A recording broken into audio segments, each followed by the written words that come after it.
ఏ పువ్వు ఏ తేటిదన్నది ఏనాడో రాసున్నది, ఏ ముత్తు ఏ మోవిదన్నది ఏ పొత్తు రాసున్నది. బంధాలే పెనవేయు వయసుకు అందాలే దాసోహమనగా, మందారం విరబూయు పెదవులు మధువులనే చవి చూడమనగా. పరువాలే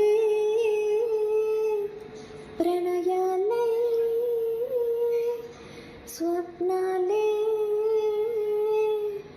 స్వర్గాలై ఎన్నెన్నో శృంగారలీలలు కన్నుల్లో రంగేలి అలదెను ఆకాశం ఈనాటిదో, అనురాగం ఆనాటిది, ఆవేశం ఏనాడు కలిగిను ఆనాడే తెలిసిందది. ఆకాశం ఈనాటిదో, అనురాగం